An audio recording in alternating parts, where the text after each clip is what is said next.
bet I spoke way too early when I was interviewing Adam. I didn't wait for it to. There we go. Seems like it's starting. Just want to make sure it's rolling. Okay. So I feel like I started blabbing on too early and missed the start of it with Adam. But with an hour and a half of us bullshitting on, there's plenty there. There's plenty there. How's things, man? Good. Trying to think of what I did lately. I don't know. I've been working on these guitars. I made a really cool scale sheet for knowing where like roots are and stuff, and where like from that root you can do different scales, like just major and minor and harmonic minor and Phrygian dominant, or like the favorites that I Yeah, the stuff that you like. go to. Yeah. And it's all about, for me right now, connecting all the little islands on the neck that I play in Yeah, I to feel like in the in between stuff I'm trying to like get into more. it's funny you say that. Like I reckon you ask almost anyone who's not like Ingwe Malmsteen, that kind of stuff, and they'd say the same thing. You really do end Yeah, up yeah. with your muscle familiarity. This thing is Yeah, not. and doing those sweep patterns. Yeah, I could only do like 3-note pieces of them, and then I brought it into 4-note and then 5-note, and I was like, where's the lower note at? Like, how do you like, or where do you begin it at, or where? And I finally connected that on too, so it's pretty cool. But see, I gave up on being a good guitarist like a long time ago, and it's just okay, like what do I have time in my day for? And that's mm-hmm. just writing music, and then this thing happened. Okay, it's definitely rolling now, so I'm going to do my little intro. So yeah, in lieu of people actually wanting to talk to us about our album, which we're still hoping they will, we thought we come up, Adam and I, because we used to do a podcast, as you probably know, and I used to do interviews for the Metal Wanderlust and write for them. So we've both got a fair bit of experience interviewing people, and we thought, why not interview each other? And my thing from that was, well, I want to interview our sound engineer. I want to interview Kris Khz and get some insight into how you see the project, because you've been strapped in, not from right at the start, but it's been a long enough process that you've been strapped in a long time, and it's certainly Oh yeah, so there's a real relationship there. So yeah, we wanted the Vulgar Parts to interview the man who's behind the sounds, which man, it's the amount of comments I'm getting from some people whose opinion I really value about the sounds, about the sound of this album, and the mixing, and on top of that the mastering. The best way to describe it is, people say, "Wow, it sounds amazing, sounds great, mastered," and that, because that's all they get to hear. But then Todd Tobias, who mastered it, said, which I've told you before, said straight up, is like, it's really easy when the mixes are so well balanced. So I think that speaks to the skills of Mr. Kris Khz. So yeah, cool. For me, it's like, you've got a huge insight into this, because you've arguably listened to the songs more than we even have. I would actually, let's get rid of the word arguably. Let's be fucking real. You have listened to this music more than we have, for better or worse. So with that in mind, so if this is like a job interview and the Vulgar Parts are going for a job, it's like going for a job with their listeners. It's like, well, why listen to this album as a whole? There's so much music out there. What makes this work, in your opinion? In mine? Yeah, in your opinion, like what Okay. makes this album work in your opinion? Or not. This could be a really short and angry no, interview. yeah. I have a cool answer. To be honest, like the order that we began working on the songs, uh, I I initially thought that was like that Weird Church was track 1. Yeah. And as we went on, I thought that they were progressively like 1, 2, 3, 4, 5. So I heard it as that for like a long time of working on it. And then whenever I got the real track list, and then reconfigured my playlist of the mixes before like they were going to get mastered, I was like, oh, it's like even cooler in this order. I already liked it before. Well, it's interesting And it because the made first one is it's the like people last. don't do that anymore. They don't like select track order like they used to. Like, I don't know. Do you remember when like I don't know, go listen to any like older stuff that like through anyone's catalog, Hmm. and it seemed like the radio hit song, and it wouldn't even need to be like one they played on the radio, but the more memorable track was usually like track 4. I don't know why, but it like always was like so many times. I have a And sporting analogy for you that will help you realize this whole thing. So for Americans, think of baseball. For Australians and Commonwealth people, think of cricket. So you have a batting lineup, right? Now, your batting lineup, your first two, your first three, probably especially in cricket, your first two, they have to be solid enough so that they get through the tough times, right? They get themselves on a base. In baseball, mhm, they get through. In cricket, it's called the new ball. So when the ball's brand new in cricket, it's hard as hell. The seam is raised, so it does all crazy things off the mm, yeah, like they make that ball a bit older, soften it up so the guys coming in can do their thing, right? In baseball terms, load up the bases, missed 3 or 4 or 5 comes in, usually 4, bam, bring mhm, the guys in. So that's my analogy for that track order, right? Like your first stuff's got to be strong, got to be kind of the strong enough stuff that doesn't ruffle too many feathers, and then fucking bring it home hard, like with 3, 4, and really let them have it. That's my analogy for what you're talking about, anyway. yeah. And then, but so at first though, I was like, oh man, but Weird Church is like so heavy, like it's like the way. And I'm thinking like, oh, how can you not like begin it with that? It's like the first thing I heard of them. It's the Hmm. first thing I made with them. Uh, and then I'm thinking, oh man, you end it that way. It's like that's it's yeah, it's set up so cool. To put it sonically, you do some, which I'm a devotee of the Church of Delay, as you know, of echo, and the echo at the end of that song is so much more powerful to finish an album than it would have been to start. Um, True, yeah. it's the last thing you hear is this little out it goes. Yeah.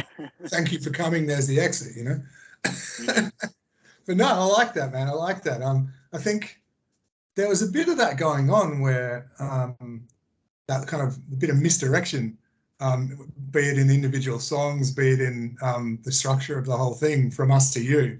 And it's certainly not planned. We're just terrible at getting organized and getting our stuff together. But another bit of misdirection, and this I'm going to draw from conversation we had previously, is when you're building up the tracks, the bass guitar, which we'll speak about a lot later, is very important to the overall sound.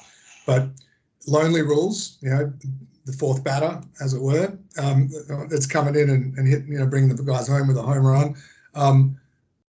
You built that song up from the rhythm. So you're pulling up faders, you're pulling up drums, you're pulling up bass, and you're thinking one thing in your head. Tell the rest of Mhm. that story, because I love that story. Well, I didn't know. Well, No Medicine Man did it to me too. But man, like that one,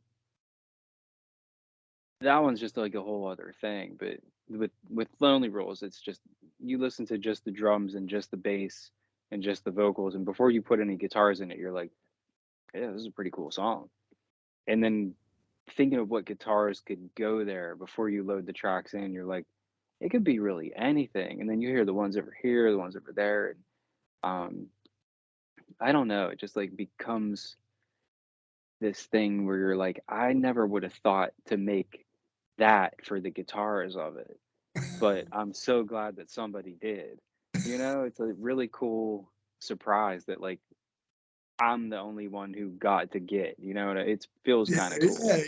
Yeah, it's neat. That was really special for me to hear, obviously, because for a Yeah, I couple of like stuff reasons. like that. A couple of reasons, but one reason being I do all the music for for this project, right? So the buck stops with me, but your biggest fear when you're doing the music yourself is that you are samey, right? So I come up with a guitar idea and it all fits neatly together, but it's like too neat, you know? Yeah.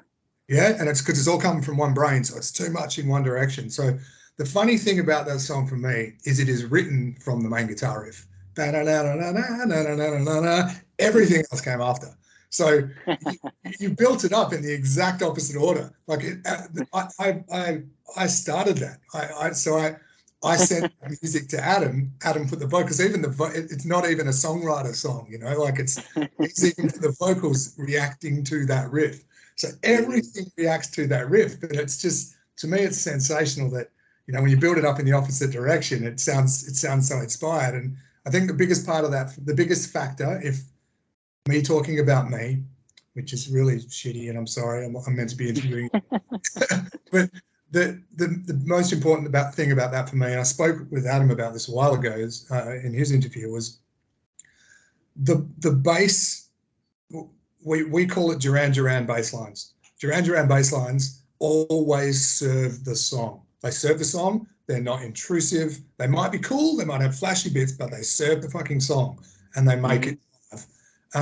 That bass line is 100, and I've had several people say it. It sounds like a Duran Duran bass line. It serves the song. It bounces up and down. It bounces on like the two and the 4, which is odd because it's bouncing off a kick drum, not off a bass drum, which is something. I don't know. I think I do because I'm not, you know, not technical. A kick or a tom or what? What is it? I think it bounces off the snare. It bounces off the snare on the. Oh, yeah. Bump, bump, bump. Instead of like, so the kicks all out there floating on its own, you know. And More I think, like Queens of the Stone Age, that one song. yeah, I think you mentioned that. Yeah. Yeah. We did talk about that before. No one knows. I believe you.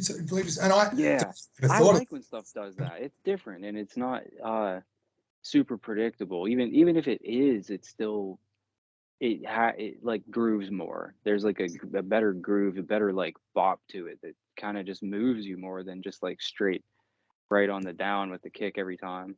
It's funny how you And talk. you can get more like low out of the track too whenever like you're not making the kick low frequencies and the bass low frequencies compete at the same exact hit. Whenever they're alternating, you can keep that low end rumble going, but like have it be more like, you know what I mean? More They're trade flavorful. off and they're organized instead of like, you know, it's much harder to mix when they're competing, right? Or when they're sharing the same space.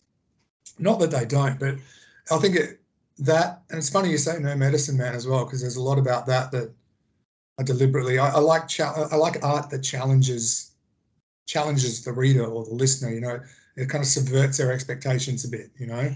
I think I've always been a big on that. I think it comes from like an extreme metal background, right, where every little thing. But I mean, that's funny because that now has its own language, and very few people subvert the expectations of the listener, so it's kind of weakened in a way. But you know, growing up with that sort of stuff, it's like I'm up for anything. Like let's kind of challenge what's going on. Like so yeah, like if that all being said, like how would you use other artists? We've already touched on a couple, which Duran Duran and Queens of the Stone Age. How would you use other artists or elements of other artists to describe what you've done and describe the album sonically?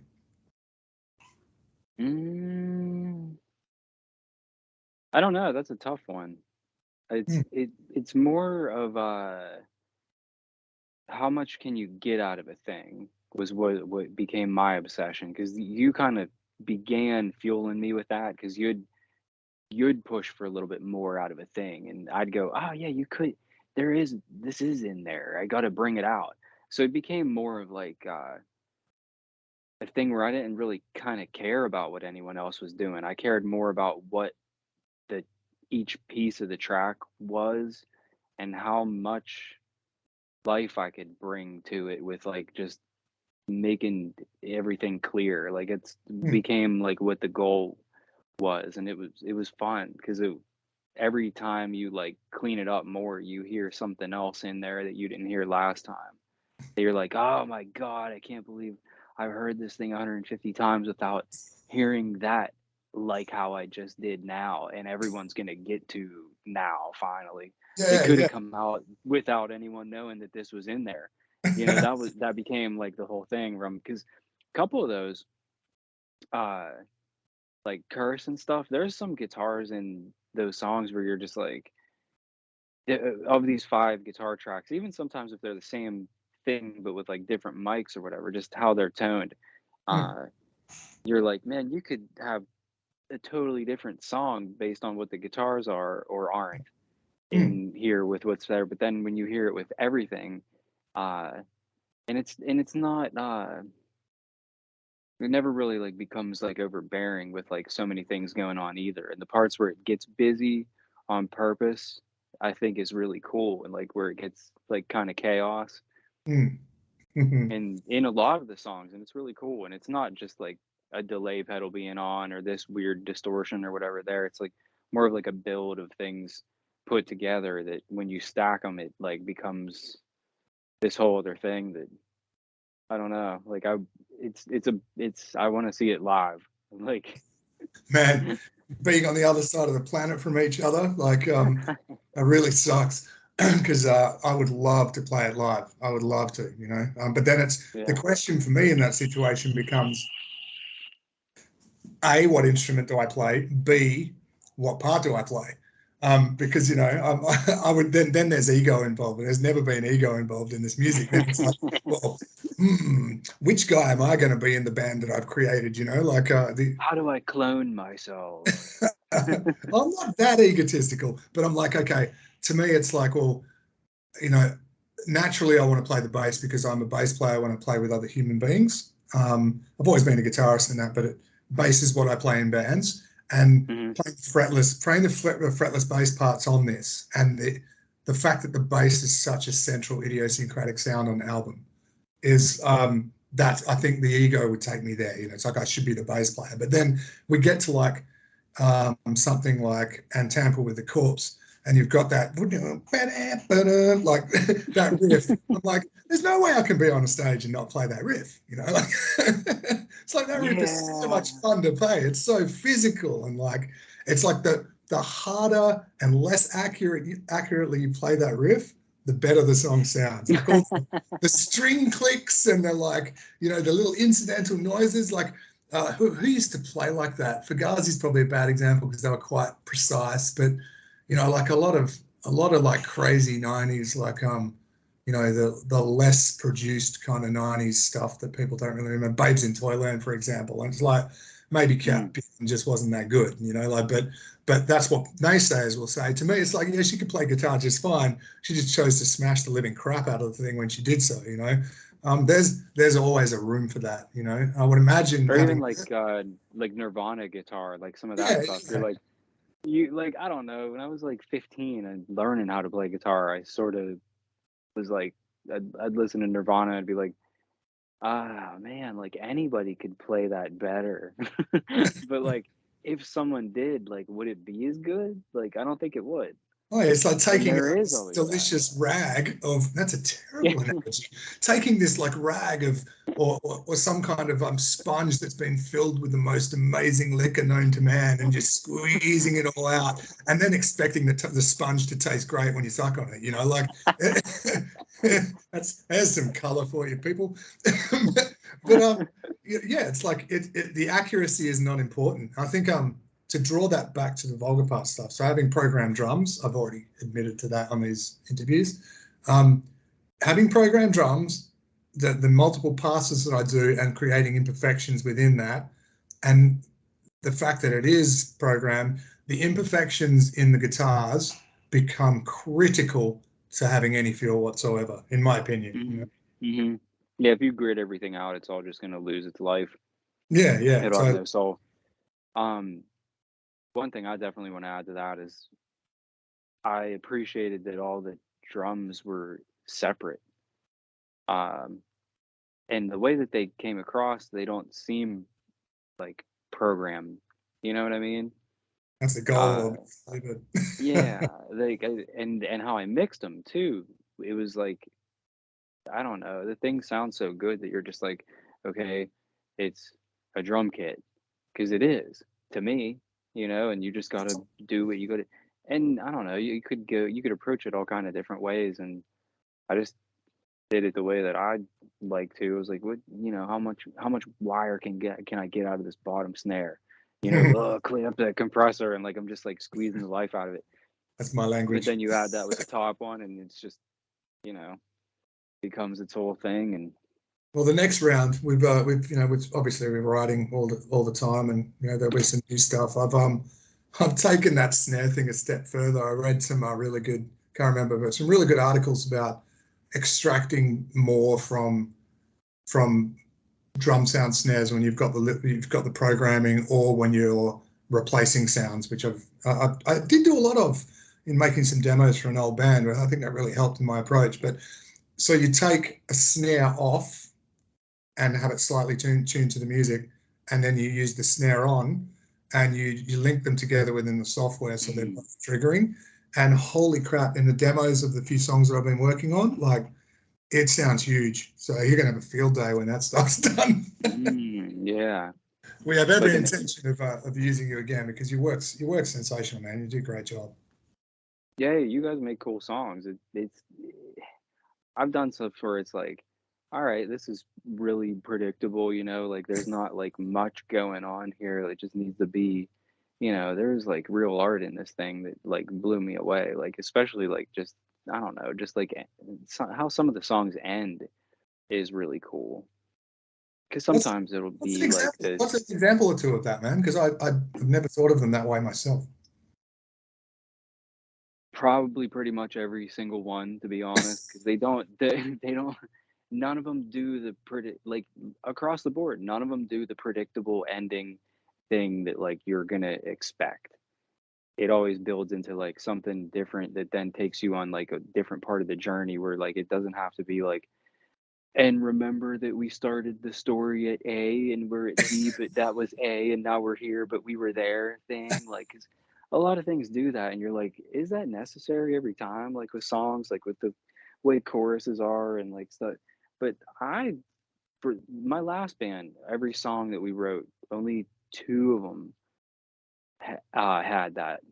And all the rest of them had way different weirdo endings that like, or maybe it would be like a real short, like blasty part at the beginning that you don't hear for the whole long song until like we repeat it one time and again at the end. And you're just like, oh yeah, that is how that started. And that's cool to do. But like, I don't know. It's about I think you guys' interest. hooks are in the right places, and in the songs where like it doesn't need to have hooks everywhere or whatever. There still is one somewhere that you're like, uh I don't know. I personally never got sick of hearing the songs hundreds of times in my house while I was mixing it, because there is just always something cool in there. There's always something cool going on, and then there's the part where you're like, "Oh yeah, I love this fucking part of this song. It's the shit." Like every one of them to me has one at least of those. Now that's obviously this is a much harder interview than interviewing Adam, and then when Adam and I interviewed each other, because it's obviously gratifying having someone outside outside of the two of us saying this stuff about our music, because it's we put our heart and soul into this for a long time.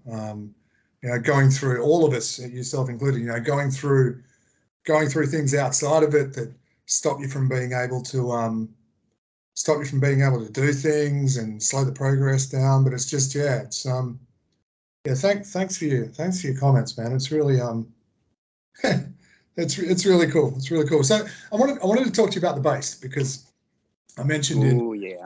in an interview with Adam, so I held it up. I won't do it here. Like it's a fretless bass with just the piezo pickups. I hadn't used it on anything. I just bought it because I really wanted one. It was my opportunity to buy a new instrument. Lined it up with a bunch of other ones. That was the one I picked after playing them for hours. And it's having a fretless bass. I committed to it early. I was like, this is a bass I'm going to use. And then I slowly, as the tracks developed, I was tweaking and tweaking and tweaking this gritty kind of overdriven sound. And a couple of other people have had a go at mixing this sound, and to a person, what they usually do is it becomes this bottom, and all of that idiosyncrasy disappears, which is like criminal for a fretless sound, right? Because that's where all the goodness lies. You, my friend, were like the opposite. It was like, as the journey went on, it was like, oh, dig this, and it was like you were just, the opposite of squeezing. Maybe we'll go back to the sponge, but you've got your like whiskey glass there, and you're just squeezing this stuff, and it's like oh, maybe we'll put some little drops of LSD in there as well. We'll squeeze some more, and it just got more and more idiosyncratic, and it was just dragging all of that top sound, all of that character. It was such a joy for me personally to listen to you do that. So tell me about the bass sound. Tell me about what you did to it. Tell me about how you feel it drives the music anyway, because it's different to me. For me, it was all about getting like having as much of that like mid grind as present as possible, but without stepping on anything else. And it had a lot to do with like where the subs of it are compared to where the mids of it are, like balanced the right way. Because you can have it like you can. I don't know if you try to do it all at once, you kind of end up with this mush thing. That like you could you could call it there and go, okay, it's good. I can hear all the things, but it's I don't know. There's something to be like desired after that Mm. later on, and I don't know. So it really became this challenge of um get the lows of the kick and bass right, but get the grind of the bass and guitars right. And Mm. then also get the vocals to not cover all of that up, but be able to hear everything Adam's saying too. And like, I mean, that's what literally any song I think is supposed to be when you mix it. But if you didn't do those things, then you kind of like failed. Uh, And some of those things are and I'm really not saying I hard. have any examples of that of myself or of anyone else. I'm just saying that that's what I was trying to make sure I didn't mess up all those things at the same time. But for the bass though, it had a lot to do with like I didn't like completely split it, but I did you do like some trickery to be able to like keep stuff balanced the right way, but not mangle what you made at the Mm. same time, because you can take it that far too, and you got to be careful not to, because then you're in this battle versus yourself where it's like I can make it even better and I can make it even better, and then it's like 3:30 in the morning and you're going like it's perfect. Then you listen to it tomorrow and you're like, oh my, I shouldn't have saved because I can't undo now, or whatever, whatever it is, that kind of you can push it past the point of no return, or you just get it to the point where like some of the later songs, it's a testament to like just taking the faders all the way down, bring them back up a little bit slow. Mm. Some of those, I don't know what you were doing different in like the later songs, but some of the guitar tracks just sounded so good before I did anything to them, that some of the like extra ones that I didn't even do anything to them. I just leveled them in there like super perfect and made sure that anything that needs to be heard over top of them would like, because I have like a sidechain compressor where that'll dip those a little bit, but like I was like, I'm not messing these up at all. They're like perfect. How whatever he did when he made these, like they don't need touched. That's that's a couple of years of tone chasing whilst doing the project. That's what that is. Like I just there's Yeah, it's gotta tweaking be. and tweaking and tweaking and tweaking and tweaking. Like and I would save them as different. I'd get each thing and remember it as a different setting. So I would go, and even the new songs I'm doing now. So I open up the epitome of the bass is the bass from No Medicine Man. So that's where I got it to be as perfect as it can before hitting you. So it's like, okay, that's the one that I open up now for all the projects. Okay. There's a bit of difference from from instrument to instrument. But for example, the best example with the guitar would be the Telecaster, which carries a lot of weight, it does a lot of heavy lifting melodically on the album. The Telecaster, and it's like the distortion, pulling the distortion right back, letting the character of the guitar speak, and perfecting that. Even where I have a chorus on that, you can still hear the guitar, like you can hear the wood. And I think chorus is the type of sound where it can extinguish that really easily, especially when there's gain and chorus, So I'm pretty happy with.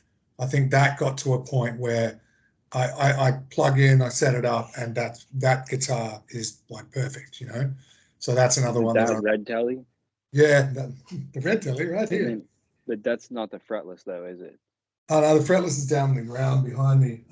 That's a Fender Jazz bass that I cleaned it recently, but the amount of dust on that thing, because of this project, it was thick. So that's my instrument. Since I was I've had that since I was 20 or something. I've had that without doing the math too accurately. I've had that a fucking long time. But that is, yeah, you know how you've got instruments and they're just like, they're you. So you pick them up and it's just you. It's just an extension of you. So I picked that thing up and away we go. It's just so automatically me because I played it my whole life. But it's also got, if I was going to use it for this, I was going to have to restring with some round wounds. It's got like those Viennese, the Austrian Tomastic Infeld flats on it, and they're about 5 years old, and it just sounds like perfect. So I'm like, okay, I don't care how dusty and old that thing is, I will not be changing my strings. Like it sounds like sounds like an instrument pulled straight out of the distant past, and I don't want to change that. I used it on like a dubby, jazzy, reggae kind of project that I did when it was the last time I was in a band, in like a live band, and all the stuff we wrote on that, I switched to flats, and it was like just this amazing tone. So it's set up, and I don't want to change it. Like I'm afraid of breaking. I can see that being perfect, yeah. Not being able to find that ever again. Like and for doing for when I do muck around on it, just turning up just the bridge pickup. Rolling off the tone and letting the amp do the thumping with the low end, and conversely for the reggae stuff, it was like all bridge pickup on a jazz bass with the tone rolled off probably halfway, 3/4. It has piezos down here too. Nice. Yeah, piezos. This album's all piezos. Weirdo headstock. Oh, it's an Ibanez, right? Mm-hmm.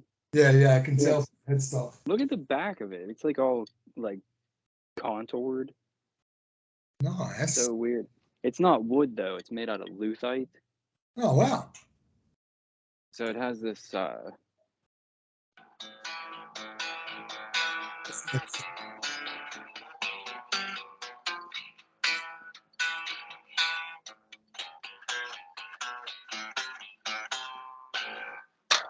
it's super resonant, man. It's amazing. Yeah, it's pretty cool. If I had a resonance, everything I record with bass is this thing. If I used that kind of bass on the Vulgar parts sound, it would just be unbearable to listen to. Can you imagine the grind? It would tear ears off. It would not be pleasant. Everyone would hate it. So these are the stock strings on the Ibanez fretless. I think they're what are they? Diodario, not flat wounds. They're like I don't know, some kind of different thing. They don't have a lot of high end to them. So those are Diodario NYXL, the regular stainless or whatever. Yeah, stainless. With the piezos, this one, and these are quite old, the strings. I kind of like old strings on my bass. I do have a bass that's strung really fresh that I use for kind of metal stuff, but I haven't played a lot of that in a while. So my death metal project, I bought this bass like cheap, on Gumtree, Craigslist or whatever it is, the equivalent over there. But it's just all I needed was something with that big fullness and crack through and stuff, because that's what you want when you're looking for the mids of a death metal sound. The guitars are doing a lot of the low, and you have it kind of crank through in those nice low mids and stuff. Then with the presence. But yeah, so what's this here's V one. back here? Huh? What is this flying V back here? Oh, so the Flying V, this is also a product of my death metal project. So I already had a Schecter, like a Schecter, not an Omen. What's it called? Damien. Maybe it is an Omen. Nah, Hellraiser. Hellraiser. That's the one. Okay. So Hellraiser 7. It's the Diamond series. Blah blah blah blah. Yeah. It's got the basic the EMGs that are like heavily compressed pickups, like the stocks. So I wanted to do doubling, but I wanted to get a 7-string that was far away as possible. So the guitars coming into the signals were as far like polar opposites. So I got it's an old BC Rich 7-string Flying V, and the pickups on it are a local guy here, Martin A. Smith. He winds his own pickups, and I got him to do. He does a vintage, like a low output vintage humbucker. So it's like this hand wound set of low output vintage humbuckers with like a gorgeous nickel brush, like raw nickel covers and stuff. Anyway, the sound completely the opposite. So you put them both through similar settings, and for double tracking, you just get a really broad foundation for it. It's actually an interview with Steve Albini that made me make that decision. He was talking about the best way to double track, the best way to get thicker sounds is use the most different guitars you possibly can. So yeah, but that one actually features on the Hierophant and the Hangman. So that big faced mushy sound that like is just wild. That is that guitar. Okay. Yeah, that makes perfect sense to me. Neck pickup. I want to say the neck pickup, and yeah, so because I know that sound caught you by surprise, to say the least. When most of the tones where I hear like you really hear the wood of the guitar, is it that telly on the neck pickup? Yeah. Man. There's a website called Guitar Fetish. I think it's Guitar Fetish or Guitar Freaks. Fetish. Yeah. So they have their $35 or $40 US telly neck pickup, fat pole pieces, and they're like they boast about it. They're like, dollar for dollar, this is the best neck pickup you'll find. And I was like, well, nothing to lose really. So I pulled the original pickup out of it. So it's a proper telly, American telly. Pulled the neck pickup out of it. The other one, the bridge pickup's a Diodario Super Distortion, because I wanted some balls in the bridge. But so I pulled the neck out, put this thing in, and it's like the wood of the guitar just exploded out through his pickup. It's like that. They are not lying. This is a really fucking good pickup. So yeah, I used that. And funny story, I literally like took those original pickups and gave them to some guy who probably didn't even use them. And it's like, then years later, I was like, what was I thinking? Like, people buy original American telly pickup sets. I did a similar thing with my last band. All the demos got recorded with this Ibanez Xiphos 7-string. It had color changing paint from like purple to green, and it was neck through. And like those like oil puddles on the ground, they like have that like kind of rainbow fade. Yeah. It had that kind of thing going on. It was cool. But it came with DiMarzio deactivators in it. And I recorded all these demos for my band with that guitar, and then the neck warped. And I was like, well, I want to get a Prestige like really bad. And I didn't have enough money. So I was like, well, I'll just get rid of a couple of these guitars that like I don't want anymore, that somebody else can like learn on or whatever it is. And got enough to get the Prestige. But somebody made a post that they were like, oh, I don't know what the rage is with these deactivators and stuff. I would like to check a pair out. And I was just like, whatever, I'm about to get rid of this guitar. I'll let him try these pickups out. So we swapped the pickups, and I sold the guitar to Guitar Center with not the original pickups in it. and then started recording all these things that I was still writing for my band, but on like all these other 7 strings with different pickups, like Seymour Duncans and whatever else, and um, I could never get it to sound like how I wanted anymore. And I was like, I can't believe I gave away those fucking pickups. And then, sure enough, every fucking one of these now has deactivators in all of them. Some of them have a liquefier in the neck, but every one of them's bridge is a deactivator, and most of them's neck or a deactivator neck. And some I don't know. I love them. I love them so much. Some of the ones with the liquefier, I'm like, I kind of want to rip that out and sell it and put a deactivator in the neck. In some ways, you never know. This is a really good message for any kid playing guitar, right? Or anyone that plays an instrument. You never really truly appreciate what you have, like until either you lose it or someone else points it out for you. So that Fender Jazz bass, I took that for granted. It was just the one that I played some stuff when I was a kid, and I was like, well, I'm going to get this one secondhand.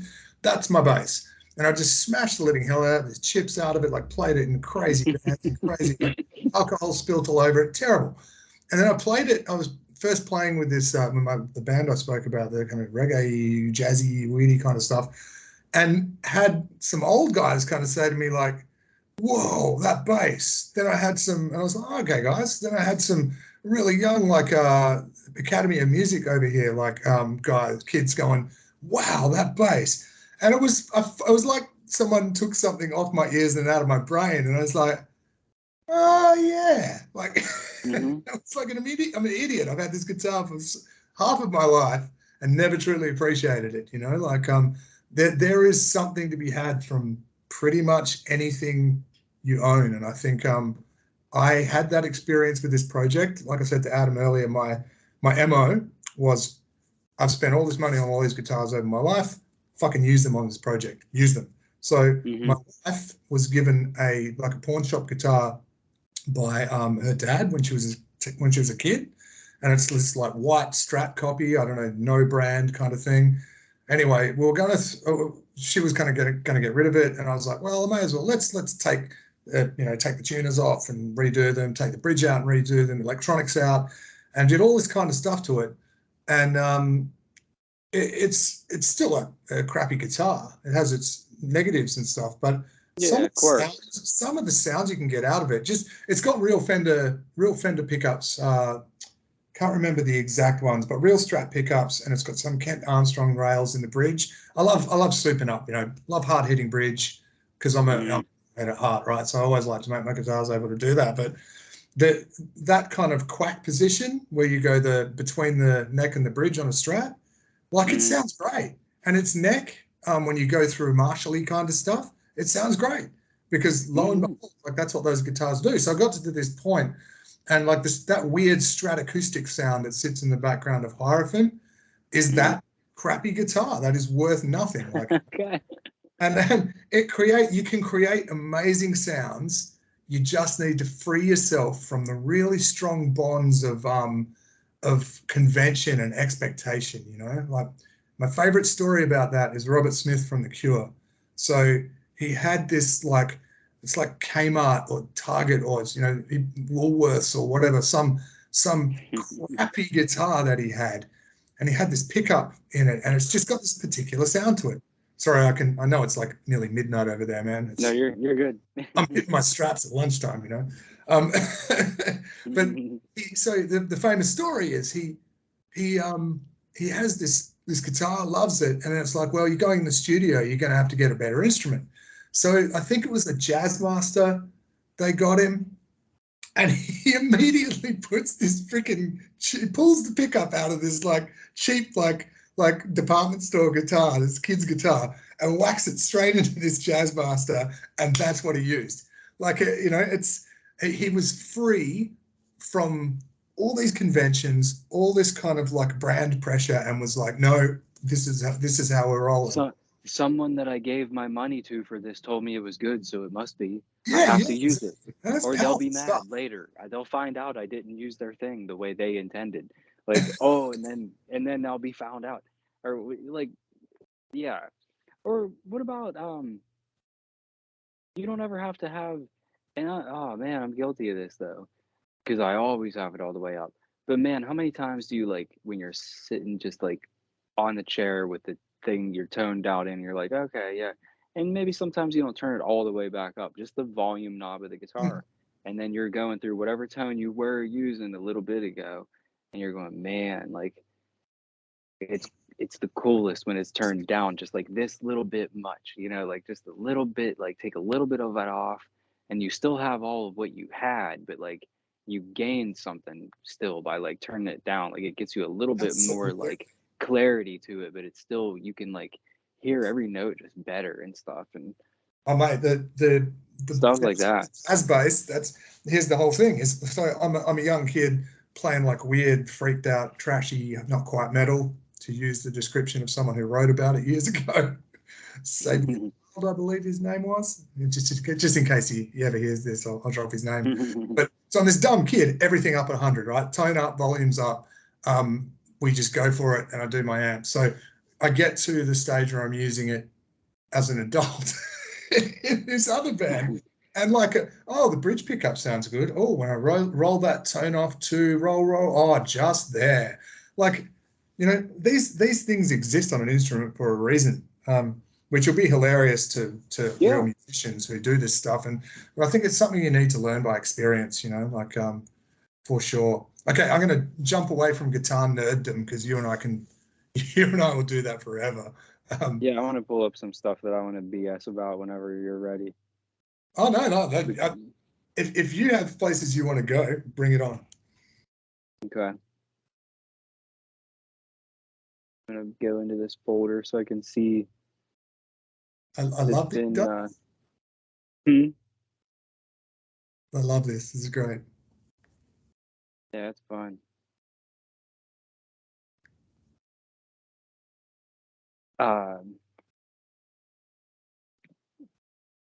I don't know what I want to know is how, like, what made you and Adam set out to do this project? Because like when I think of just what the songs are and everything, and like what it means when an album comes out, and you guys being on opposite sides of the world, but then just through like the internet and everything, you're able to like make a band, like, and it's amazing to me. Like it's because a lot of, I don't know, I've seen a lot of people do this kind of stuff, and more often than not, it like really falls flat in some way. Like there's some sort of like shortcoming that the moment that at first glance you can pick it out, and you're going, because of that, they've already gone the farthest that they'll ever go with this. You can and it sounds cruel to say, but it's true. Like a lot of times you can pick that out, or at least you can see, or maybe seeing it happen so many times you get kind of used to it or something. I don't know. It's bizarre, but um, with what you guys made, yeah, I'm pretty impressed by it. Like it takes a lot to impress me. So I want to know like what made you guys really see it through, like besides me helping mix it or whatever. Like you guys wrote all of this together, and it's not like none of it sounds like stuff where someone just made a really cool music and then somebody else made a nice singing over it, and then they were like, okay, good, and then you just mish it together. Like it's none of this stuff sounds like that to me. We had So two. that's We had two rules. The easiest way to explain this, and this is Adam. It's hilarious to talk about because it's kind of, we sound all like safe spacey and like work and this and that and the other. But the only two rules were anything goes. Musically, anything goes, and and no drama. That were the two rules. Anything goes, no drama. So we knew we were kind of cool to bring whatever to each other, and work on it, or reject stuff and work on something else. So it's I mean, the fact that ideas came easily doesn't hurt, right?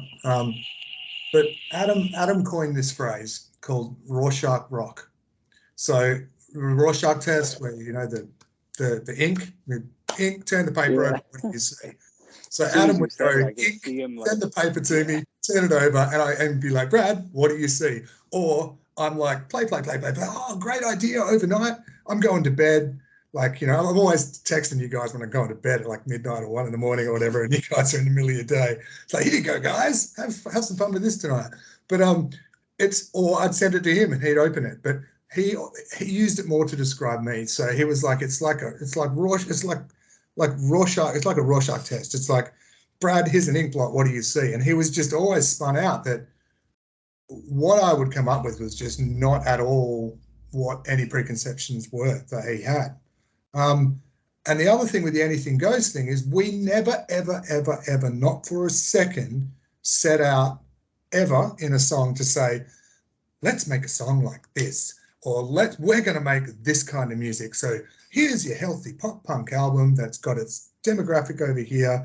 No one makes, a lot of people don't go, I'm going to make a pop punk album because I want to sell it to the pop punk kids. They say, I'm going to make a pop punk album because that's what I like. That's where I live. And that's fine. I got no problem. But musically, and when I struggle to describe the old reggae kind of ish band I was in, it's a great example of where a whole bunch of guys come together. And this has always been the way I make music with people all through my life. Never interested in covers, never interested in playing other people's music. It's like we come together and we're a democracy and we just do stuff, you know. There was never any preconceptions with my early bands. And where a couple of the guys really wanted to do reggae in the reggae band, I came in on the bass, turned everything on its head. We had a saxophone player, changed everything on its head. And it's just having that space where you can create and not deliberately seek something in particular.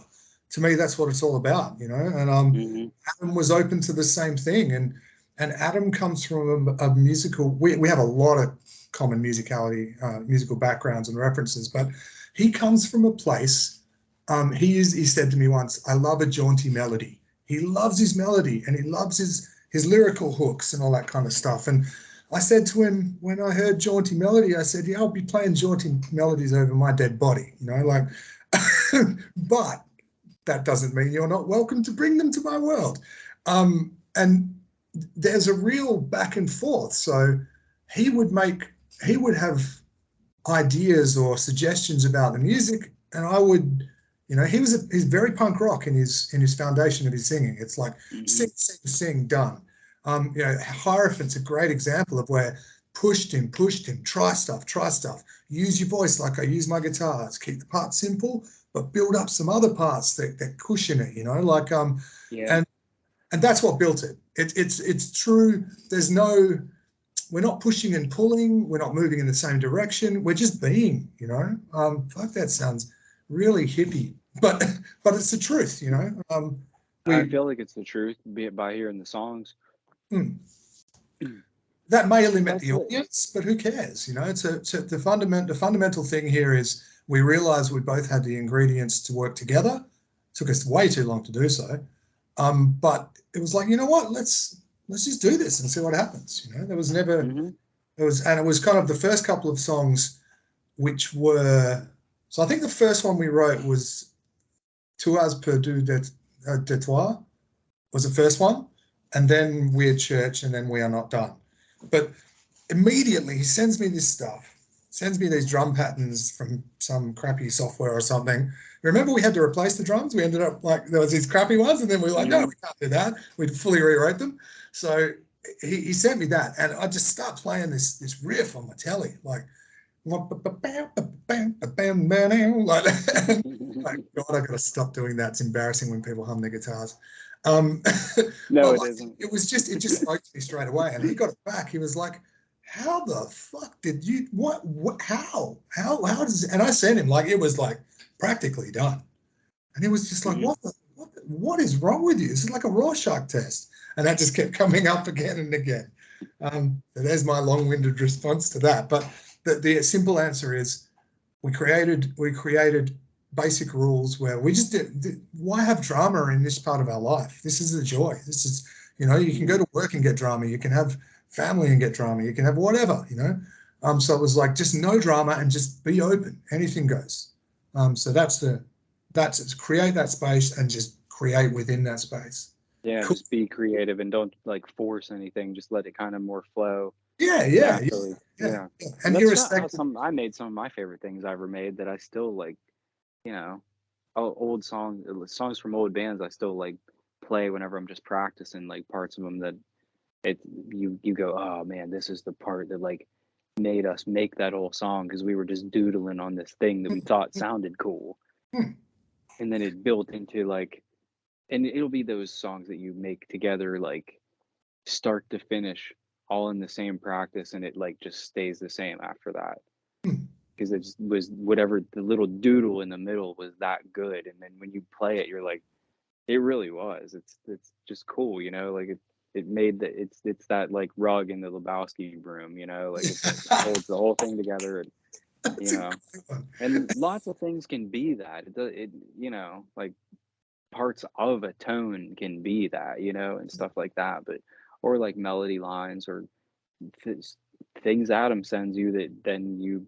make into a whole song after, and it is that like that little bit of creative fuel that you get. Uh, it's you can choose to burn it off in any way you see fit, but is the way that you chose the most beneficial for what they were hoping you would do with it? Yeah. I think lots of Can times we would pause for set 2 you stuck. seconds? I need to run to the toilet. So Okay. don't shut this down. I'll leave it recording, but I'll be back in 2 seconds. Okay.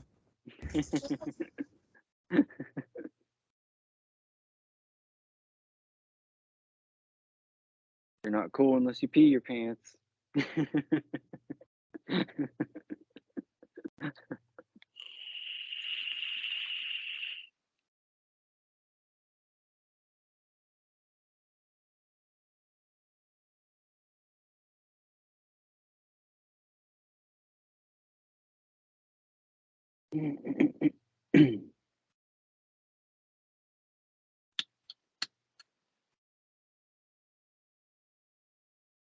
We gotta have guitar time.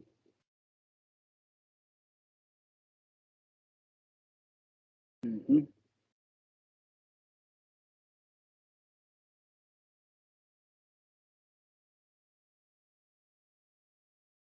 All right. Ugh. So I've been drinking tea and coffee like nonstop, so I'm going to explode at some point. So yeah, the I think to wrap up on that whole process thing, like so there's no one process that yielded the best results. So whether it's Adam writing, bringing to me, there was a couple of songs he brought into the project where it was like, oh, here's something I wrote a while back on acoustic guitar that might work. Hmm. Some of them did, some of them didn't. That works quite well. I deconstruct the chords, build it all up again, blah blah blah blah blah. Add some different parts, take it different places. That's cool. There's the ones that I've come up with a musical idea. I send it to him. He sends it back. There's ones that I wrote almost all the music, and he sends it back. There's all different ways of doing things, and there was no winner. Does that make sense? Like, Hmm. so it's not like in this project we're not wedded to one way of doing things. And I think to bring it back to your original comment about weaknesses inherent in this kind of project, I think that if you choose one way, yes, it might be the best way, but you're creating a sameness and a limitation. And okay, it might be easier to create within that, but you're going to duplicate any kind of idiosyncrasies, weaknesses, whatever you want to call them, and perhaps that will create a weakness. I think we created a set of songs that have enough difference in them because of not being wedded to a particular way of doing it. So that would be Hmm. how I'd characterize that, you know. There's a like a workplace philosophy where they don't want to put people who think the same way together too often, because if a problem arises that person A who thinks like how a person A thinks, if all of them are person A's and there's not any person B's who think differently to figure out this other half of the problem, a lot of problems just will never get figured out over there in that department. That really speaks to me. But It really speaks to me because I can't remember where I heard this, but it's something that stayed it's really a strong part of my musical kind of ethos. So songwriting, initial ideas are easy, right? If you can play an instrument and you get a little bit inspired, the initial ideas are, to use the Australian vernacular, a piece of piss, right? It's just so easy. Mm-hmm. And like, everyone knows people. I play the guitar, I do this, and maybe they muck around at home and they come up with stuff, and what they have is this huge bank of ideas that have never gone anywhere. What people need to understand is the difference between great idea and finished song is like, Brian, I love my basketball, right? So Brian Scalabrine had this thing. I don't know if you know who he is. He used to play for the Celtics. Mm-hmm. He's pretty crap player by anyone's standards. He was saying, the difference between him and LeBron is tiny compared to the difference between guy who plays street ball and him. Like, he is this far above. And I see that kind of thing for people who finish work and do it reasonably regularly and have done a lot in their life. The understanding for how much difference there is between that and idea compared to idea and nothing, it's a lot. It's a lot. It's huge, yeah. It's huge. It's absolutely huge. I can't remember where I was going with that, but happens to me a lot. Say no to alcohol, kids. You were talking about the like the weakness aspect and stuff, and like I feel like it's linked to that other thing where I was saying like it's all about your choice of like what direction you want to take that creative fuel, and and then how tight you want to hone it in too. That's funny. I don't know. For Adam and I, Adam can seem done, but then sometimes it really just isn't. Yeah. Adam's very punk rock, and he's learnt to, you won't mind me saying this, during the journey of listening to mixes, right? He's learnt how to actually critically listen. He's become very good at critically listening to mixes. At the start, he was like, sending something, he's like, all right, done, let's release. And he was the same with his vocals, and the same with his very fast pace when it comes to creativity and it comes to his music. Now I'm like the other side. I'm like really, really, really detail oriented, and I want to make sure that thing's perfect, So those two kind of diametric oppositions, like pushing and pulling, is another thing that fuels it, But having that push and pull in a space where you're not annoying each other and there's no drama and there's no kind of crappy emotion about it, it's beautiful. It's just beautiful, man. It's brilliant. Mm-hmm. Brilliant. Yeah.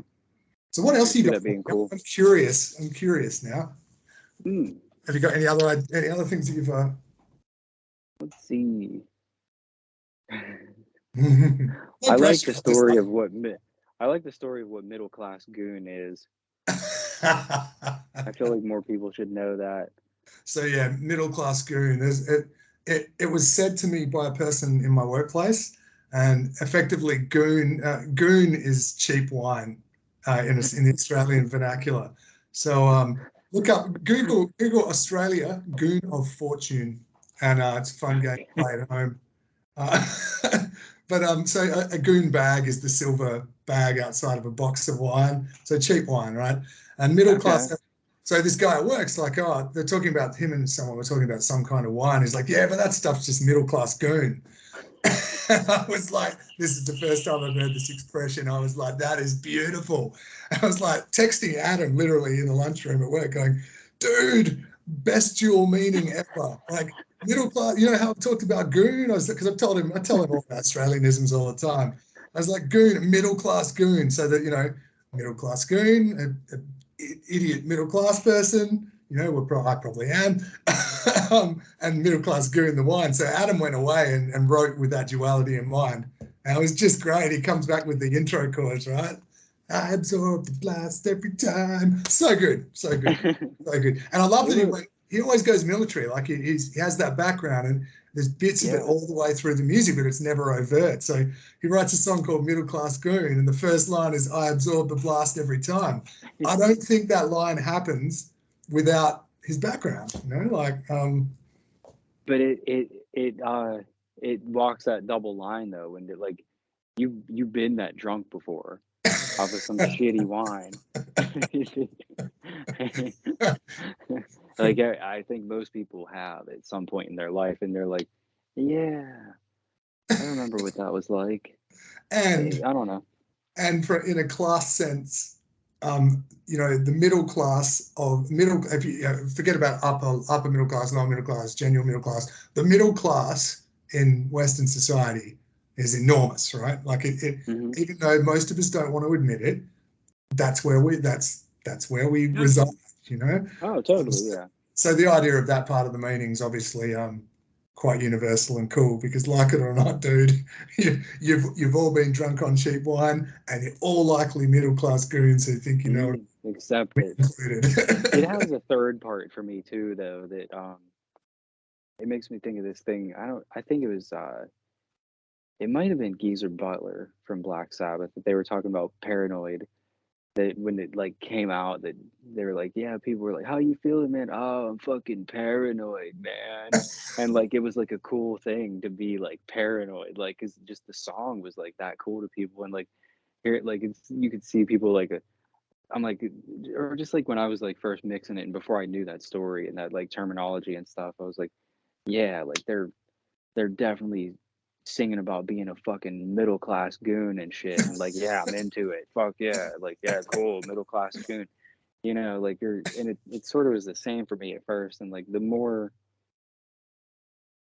it it's kind of what I want to say to anybody who listens to it. The more you do like learn about like what you guys are actually talking about in all the songs, the more interesting it does become.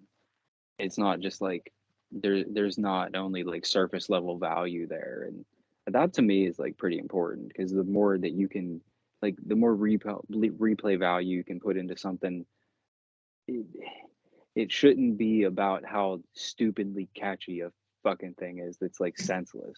it, Although it should be absolutely. about the art of it, and when there's art in it, you're like, even if it's stuff that's just like from like another, like, I don't know, the way that some other part of the world is just a little degree, a few degrees difference. It becomes more interesting because it's something that you haven't experienced personally yet. And I get a lot of that out of like listening to you guys' stuff, just by like the the way that you guys combine ideas is why it happens, and that's why I love it that it's you guys together doing this. I think that the thing behind that, and we've told you this before, and you've been on group calls and experienced this, me and Adam talk a lot of shit. Like we talk a lot of shit, like a lot of shit.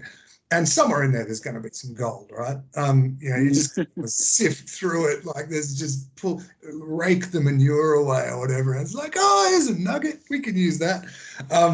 But that's the thing, is, it comes back down to that kind of basic understanding of, and this is quite remarkable, the serendipity of how we kind of met, like in terms of him interviewing me for my death metal thing, and the way it grew from there. Like we just have this understanding, like, and it's quite rare to find that in other human beings, and be able to create within that. It's just a fucking gift. So yeah, so that was very gratifying. You're right. I want to know the story of No Medicine Man. You're gonna have to ask Adam about that. I do remember talking about it, but I've kind of forgotten. There's an excuse for you guys to have a Skype call and record it. We could do an interview, yeah. Yeah. I don't quite remember. So, Medicine Man being, the witch doctor, the tribal, that idea. I can't remember. It's not, unless I'm horribly wrong, it's not like a really obvious like COVID thing. It's completely different to that. It's I should stop and not even try, because I will do a disservice. There are a lot of songs where I do understand, but that one is one that I don't, but yeah, like definitely something we'll have to get Adam talking about, because it's quite interesting to hear him. I see him having these different. I talk to him about his different modes of writing. So there's kind of experiential stuff. There's, he simplifies it. He gets pissed off about stuff, and he writes about it, and expresses about it. And because he's in the military, he can't say it out loud. He's got to say it in a veiled song, Yeah. He'll get in trouble. He's been on a couple of my posts before, like from like years back, where when I was a lot more angsty, And just stuff that was like going on politically too, that like people would be so up in arms about something, and I'd be like, dude, you guys are being like so stupid. But like I would say, I would like latch on to whatever that little thing is that we're saying for this 5 minutes or whatever, but like twist it in some way where I'm just like, look at how stupid this is, and you guys are all being this stupid. And like he'd jump on there and be like, he'd like on it and be like, I'm glad you're saying it because no one else will, or like you're saying the stuff I can't because I'll get in trouble if I do. Like he'd tell me What he's shit like worked that. out, what he's worked out how to do, and we've discussed this, so I know I'm comfortable saying it.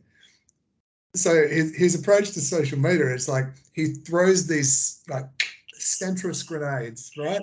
So it like he'll just say something that sits in a perfect position, and it doesn't matter which, like, where you are on the spectrum or whatever, you're like, yeah, he's speaking for me. And it's like, no, he's not. Like And you're he's like, is he chaotic good or chaotic neutral, or he like what? uses the same language, the role-playing game language. So you are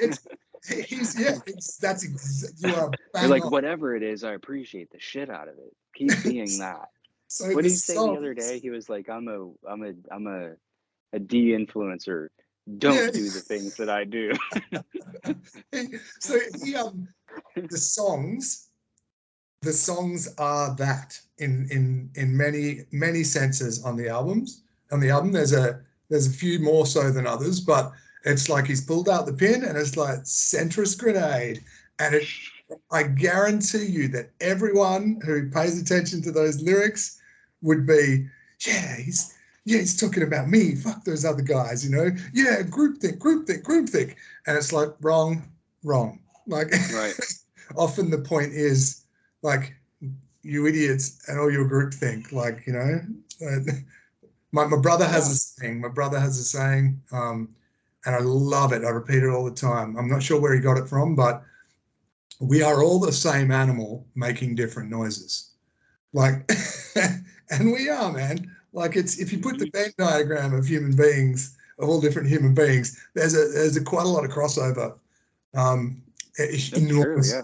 Crossover, you know. So yeah, we're also determined, and I think the selling of ads on social media is obviously designed to exacerbate this because that creates conversation, creates more views, blah blah blah blah blah. But those differences are fairly minute when it comes to loving our children, feeding ourselves and our children, putting a roof over our head, the basic needs, and then the self-actualization stuff. People are largely the same, you know. This determination to, you know, build an us and them and put a wall is you know, too much focus on your noise is so much different than my noise. Not. But aren't we all both animals? Yeah. Yeah. And, you know, and we are as dumb and as needy as animals when it comes down to it. You know, like it's the noises have become very complex, and our ways of communicating those noises are, and the media through which we communicate are complex. The noises aren't that complex, and the animal's still the same. So, you know, like, how about we have a proper conversation and not demonize everyone, you know? I agree 100%. Cool. And I think that comes across in you guys' songs too. Like that's, I mean, what the whole thing mainly is about. And like, it's, I don't know, it interests me a lot because it's different. It's a different take than what is shoved in your face every day. I would suggest a lot of people feel the same way, right? Like it's, you know, I alluded to this with Adam. So Dead Kennedy's post, and I posted something fairly centrist and reasonable, but it happened to be about your ex-president. And it was something that it was along the lines of putting an outrageous ideological label on this person is not helpful in your fight against him, for want of better words. Is your political opposition to him and convincing others of the righteousness of your political opposition or just the rightness is not aided by those that kind of ridiculous hyperbole. Anyway, I got smashed by everyone on one political side, saying, "Oh, you're just this and you're just that," and start to like burying me under all these same ideological labels.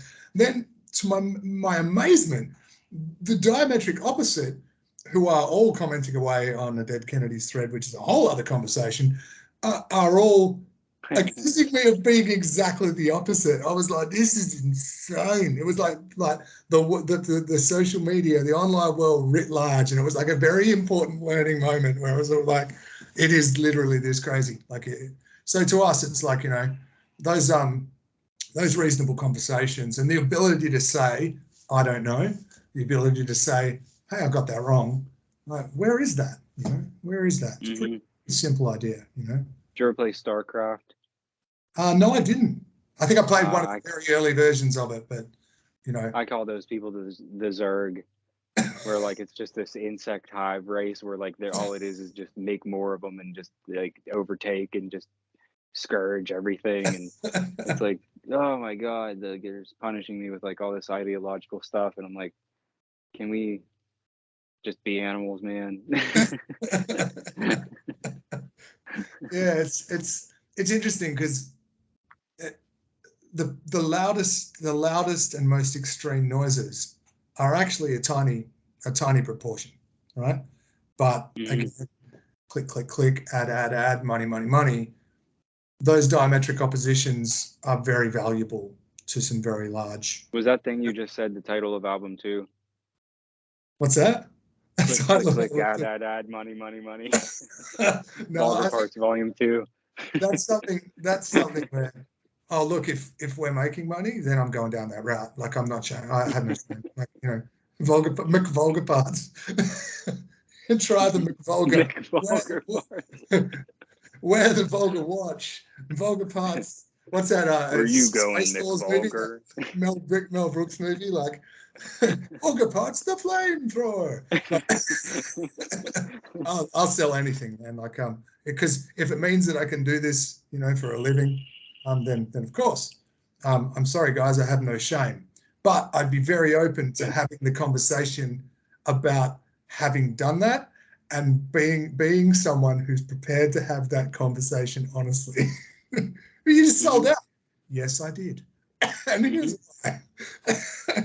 That doesn't necessarily mean the art has changed, but if I can package it in a certain way that means that I'm making money and not only continuing my own art, but assisting others to continue their art and be paid for it, which is, I'm of the Fugazi school, right? Like, put it all, I'd be putting the resources back in. I'd be, you know, that to me, that ethos is really important. And like, man, if I, you know, what's it? There's a great thing on the instrument documentary, a Fugazi documentary, and the lady interviewing them does an introduction and misquotes one of their lines in perfect opposition. Never mind what you're buying, it's what you're selling. Never mind you're selling, it's what you're buying. Like, I can't remember. She screws it up, but it's just gold. It's like the best part of the documentary. Probably wasn't watching. Is it funny because she did it by accident? Like, did she flub it or? Yeah, she flubbed it. Absolutely flubbed it. Okay. Yeah, absolutely flubbed it. She didn't like intelligently switch it for like a purpose. No, like, ironic. That's just like, she's like, and she's doing that whole like, I'm doing the host voice, and this is Fugazi, and blah blah blah, and they're all sitting there like horrified. They're in this interview. The beauty of it is just pristine because you could not do it to a better band. Like, that's cool. Love it. All right, man. What do you got on that phone for me? I'm conscious of I'm starting to run out of time, and I'm going to send you to sleep. But man, I'd love to finish up on some more of this. I don't know. I don't know. I definitely have to interview Adam now about No Medicine Man for sure. Yeah, for sure. Oh, it was time. I turned my lights off it was time for them to turn off. Hold on. We'll turn them back on. This little spooky dude hanging there. I can see your face, kind of. Yeah, right. Go with this. Yeah, make it orange. Where are we at? I don't know. There were definitely like some happy accidents on there, like adding extra vocals at the end of the one. Oh man! First time I heard that's a moment that I wish I could repeat. Like driving. Yeah, I could not do it. I was like, I want to hear these more, but I don't want to keep turning them up louder. Maybe I can tack more of them onto the end, and like then like when you can really hear like all the other things Adam's doing at the same time underneath and everything, Mm. because you can hear them in the mix, but they don't like really jump out at you until the And end when it's little everything else nibbles. They pull clears you a out. little bit, then the other one pulls you, then the other one. Yeah, because they are like they overlap in a cool way where like It's it's just the like same as the guitars, really, exactly the same as the guitars in there. yeah, yeah, I love how that turned out. Oh, for me, man, It's like probably driving, my favorite part, cranked it up. maybe, I don't know. But This, then the spaciness of Gun Horse Dollar is like, oh my God, like it's I don't even know like what when you made that, what were you thinking? You were like, because I'm going like this thing sounds like it should be like heavy or something, but it's not like heavy, but it like is.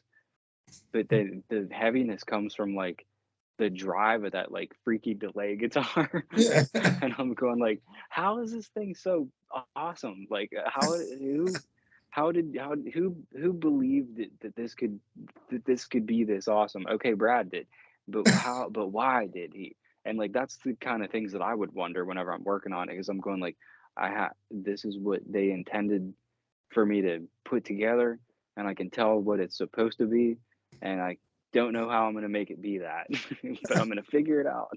That was the challenge for me. But hearing it through an amp, but hearing it through studio monitors are completely separate things, and you can make it sound like it's an amp through the studio monitors, but like to what degree do you do that? It depends on like where your belief level in that lies. You know what I'm talking about? Yeah, man. Yeah, it's all I really think interesting to me. the funny thing about that part is, like I alluded to right at the start, I'm addicted to delay. And I know you're addicted to delay, so I think there's some commonality going on there. But the part itself is very, very, very simple. From memory, it's just a B minor, maybe, and it's I just think so, yeah. really simple, like palm muted and arpeggiated. And I just tried to make the actual sound. That was where I started really pulling back the gain on the telly. Was Mm. was there, and that was quite early on in the project. So um, Yeah, you so could hear that more yeah, like dynamic in it too. the Yeah, like you're talking about. comfy, Yeah. yeah, woody kind of thing. And then it was like I was playing with the delay, and I just loved that kind of the timing of it that gave it that like push pull. And Hmm. song itself is like in a very open kind of time signature, and it's I didn't know if it was 3/4 or 2/2 or whatever the hell, but it was very, Yeah, like the it's a threes lot of going. Yeah. push pull, a lot of swing, and I really wanted to exacerbate that. So doing that with that delay gave it even more, but it brought this level of like psychedelia to it. And then the Yeah. backup Oh vocals yeah. came in. The backup vocals came in. It was like the oohs and ahs and stuff. And it was like, Adam was like, wow, this is like, in the same way as Curse is like REM on steroids beating the crap out of people. This is like the Beach Boys all jumped, all got broed up in the gym or something like that and went down the beach and like, kicked the butt of some surfers or something like that. It's like, it was like, wow, this is like the Beach Boys kind of thing. I never heard it. I never heard that description of it. Never understood that description until you mixed it. Because you brought it out. It Mm. was, oh, I get it now. Okay. Okay. It was just fun Well, to do it's something different time signature with a delay that gave that real feel, yeah, and I like how it sits in there. Like it when I first started piecing that one together, um, it was pretty challenging for me because at first, like I kind of got uh the drums weren't all the way yet. Like I think the way that the drums are on Weird Church might be a little bit different than like the later ones, but like some of the way Sure. earlier ones, and that's one of them. And that was in like a weird spot too, where like there was a lot of downtime. I was like switching bands and stuff, and like my life was weird and everything. But um, if you hear that song, like most of the later ones were all like, oh yeah, we're gonna chuck these drums in. I know they sound badass already. I probably don't have to do too much to them, but like maybe a couple tasteful little adjustments here and there, and like, but I know that the foundation for the drums, for the most part, is like rock solid at that point. But it wasn't whenever I started on that one. But I was like, how do I replicate Weird Church? Because that thing kills. You know, that was like became the gold standard that everything else had to stack up to, or I wasn't going to be satisfied with like my part of it. Yeah, yeah. You know, and whenever and I was like, okay, cool. Like here's this delay guitar, cool, whatever. And then I'm like, yeah, cool, okay, drums, yeah, bass, yeah, oh, the bass is, yeah, it's slamming, it sounds awesome how it is, yeah, cool. And then I'm like, okay, yeah, here's like that extra guitar and stuff. I don't know what I'm gonna do with that later. I'll figure that out later. And then I'm like, but there's really not much other guitar stuff happening.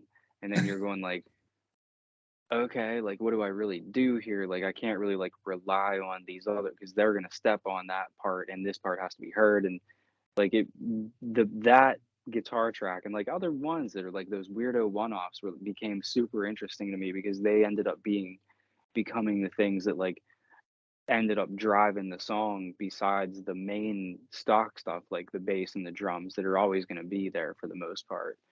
And like, yeah, I love that you do stuff like that. It's super interesting to me and super cool. Yeah, nice. It certainly makes writing music fun, right? Like, I mean, Mm-hmm. different people, each to their own, right? I bang on about pop punk. It's the first thing that comes into my mind when it's anything formulaic. But metal is criminal. Everything's guilty of it. But it's like some people enjoy that. It's like I'm going to do this and bam, bam, bam, bam, bam, bam, bam. We'll do it like that. That's how you do it. It's done. And that just doesn't interest me. Like, what interests me is like, okay, let's just go. Let's just go and let's just kind of instinctually be like, pulling guitars off the wall, off the floor, and being like, okay, and really just going with it. And although that's a very long project, the genesis points of a lot of those ideas happened in like an hour of like mad physicality in this room, like doing it. And like, I'd look and I'd be like, oh my God, it's time, why am I so tired? Oh, it's 3 a.m. Like, oh, wow. Like I've just done most of this song.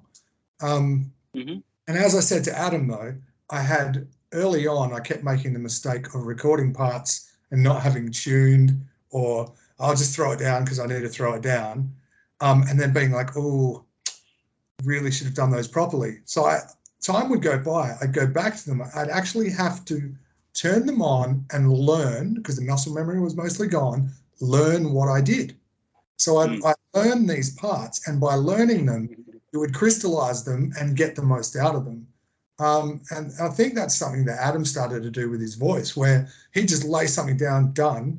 And he alluded to this in our chat. It would more be like, okay, like how can I do that bit and get more out of that bit? And he would relearn things that he'd done in months before or whatever. And then there was a real evolution of, and also that we had the thought that this music's not bad. Like, I don't know if anyone wants to listen to it or anything, but it's not crap. Like it's pretty good. So let's really make sure we give it a go. Yeah, it's kind of where we went. I like that. That's cool. Man, what did you made me think of something and now I lost it. I don't remember where it went. Oh, just about the crystallizing of things. It does take repetition to like really solidify something. And if you put it in, it pays off. I think every time. And I think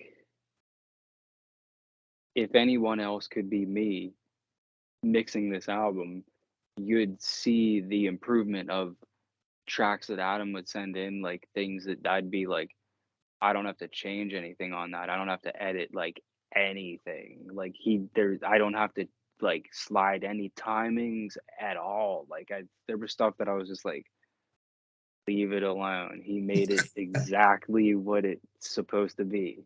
Like just mix it. Just trust that what he put is like, don't fuck it up. Don't even fucking touch it. It became that as the songs went on. I was just like, man, like I think it kind of started like if you listen to him in the order that like we mixed them in at like maybe Curse, maybe. Or maybe, probably a little earlier too though, but like man, like I think maybe even like Medicine Man. Gun's the one. I think Gun's the tipping point where, okay, we've got this thing we're doing. Yeah, that was, yeah.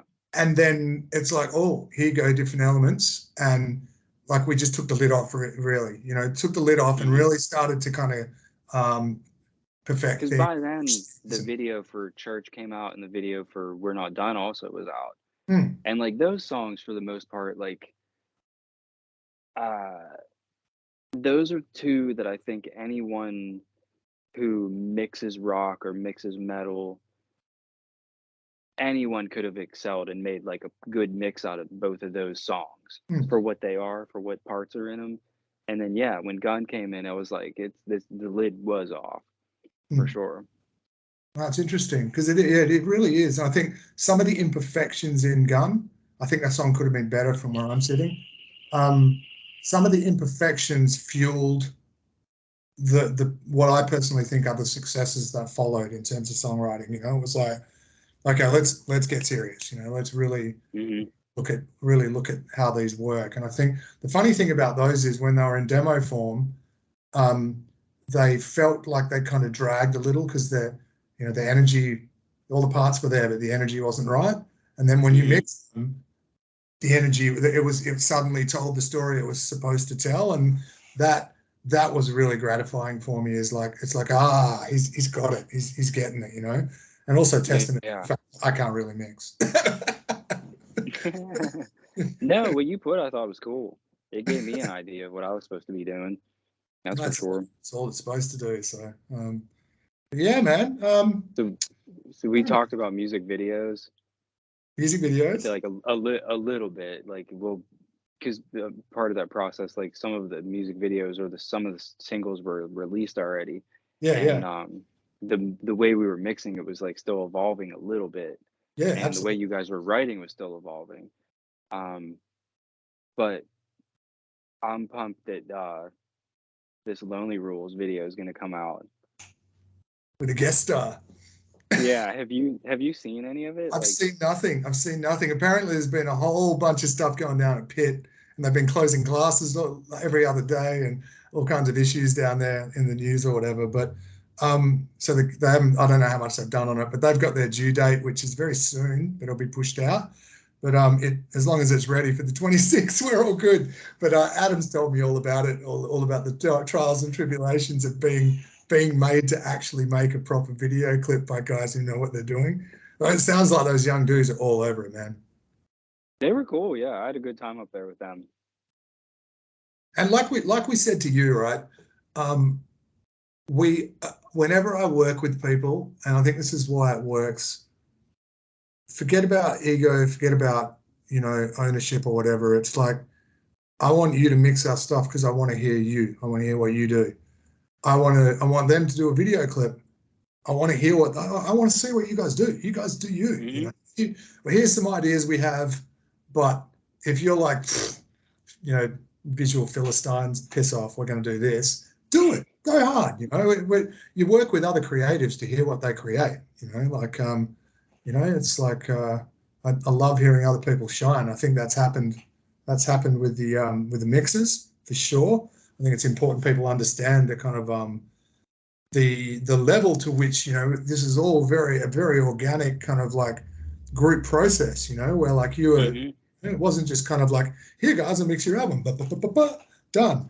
It's or like, hey, I have a live room that you can all plug in and just play at the same time, and whenever you're done with the song, yeah, cool, we throw the levels up, and yeah, cool, you leave with the CD.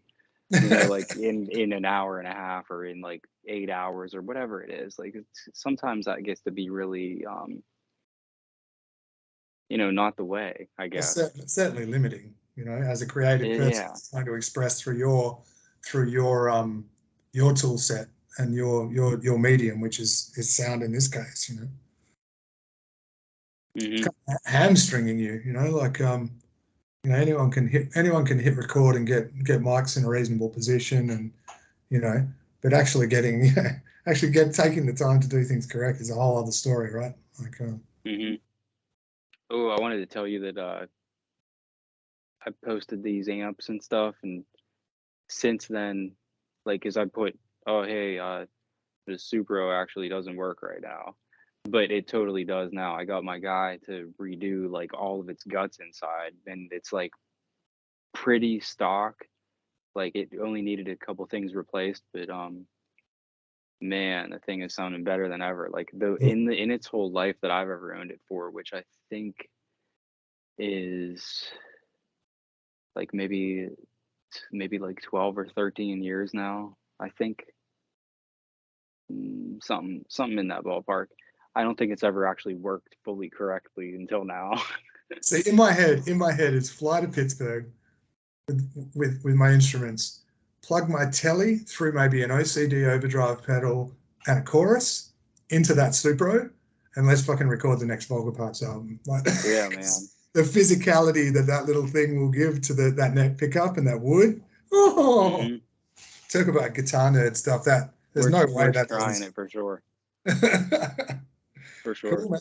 I should probably wrap things up, but the footnote will be absolutely text Adam and just do an interview just about No Medicine Man. Just get him talking about that song, because he does some pretty wild stuff. But man, thank you for your patience, your input, your and your love for this project, because it's it's certainly given a lot of respect and a lot of fuel to all of what we put in. So we appreciate that a heap, and thanks for taking the time to chat, man, because it's always good to hear what other people think of your stuff, especially someone who's so close to it yet not in it. Like it's really cool. It's really cool.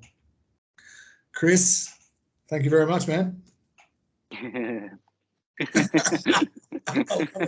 Love it. Thank you too, Adam man. was talking about the album that got him going into music, that lifted him in being into music, and that album was Bad Brains, Eye Against Eye. So the tip of the dreadnoughts is dreadnoughts. He's also talking about his dreadnought guitar. The tip of the dreadlocks is really, really appropriate. Cheers, man. Cheers.